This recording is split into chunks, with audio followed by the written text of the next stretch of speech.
അപ്പോൾ എല്ലാവർക്കും അസ്സലാമു അലൈക്കും. ഇന്നത്തെ നമ്മുടെ നോമ്പ് തുറ എന്താണെന്ന് നോക്കാം കേട്ടോ. ഇന്നത്തെ നോമ്പ് തുറ ഉഷാറിൻ്റെ കാര്യം നോമ്പ് തുറന്നിട്ടാണ് എൻ്റെ അമ്മ ഇരിക്കുന്നത്. അതാണ് ഇപ്പോൾ അതാ ഞാൻ വന്ന് വീഡിയോ എടുക്കാൻ പറഞ്ഞ് ഒരു 5 മിനിറ്റ് മുമ്പേ വന്നിരുന്നു.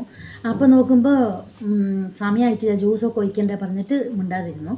വീണ്ടും ഇരിക്കണു, വാങ്ങി കൊടുത്തു. അപ്പോൾ ശരി, ഇത് വീഡിയോ എടുത്ത് ഒരു ഡേറ്റ്സ് കഴിച്ചിട്ട് നോമ്പ് പറയാൻ വിചാരിച്ചു. അപ്പോൾ നമ്മുടെ ഫ്രൂട്ട്സ് ഒന്ന് വരാം കേട്ടോ. തണ്ണിമത്തൻ, മാങ്ങ, മുന്തിരി, പിന്നെ എന്താ എൻ്റെ മകളെല്ലാം കൂടിയിട്ട് ഒരു ജ്യൂസ് അടിച്ചത്, ആപ്പിളും ഡേറ്റ്സും ബാദാമും ഒക്കെ, പിന്നെ സർവത്ത് മിറാൻഡ അത്, പള്ളിക്കഞ്ഞി, പിന്നെ സമൂസ, പിന്നെ ചിക്കൻ പൊട്ടിത്തെരിച്ചതാണ് അത്ര. എങ്ങനെയുണ്ടെന്ന് തിന്ന് നോക്കണം. പൊട്ടിത്തെരിച്ചത് നമ്മൾ ഇതുവരെ കണ്ടിട്ടുമില്ല, കേട്ടിട്ടുമില്ല.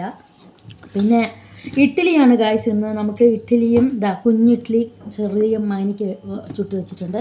പിന്നെ ഇന്നലത്തെ സാമ്പാർ, ഇന്നത്തെ ഇഡ്ഡലി, നാളത്തെ ചട്നിയല്ല, ഇന്നത്തെ ചട്നി തന്നെ. അപ്പോൾ ഇതാ നമ്മുടെ ചട്നി കേട്ടാ. അപ്പോൾ ഇതൊക്കെ കൂട്ടി നല്ല വയറ് നിറയെ തിന്നട്ടെ. കുറച്ച് ദിവസമായി ഇഡ്ഡലിയൊക്കെ തിന്നിട്ട് കേട്ടാ. അപ്പോൾ എല്ലാവർക്കും ബൈ.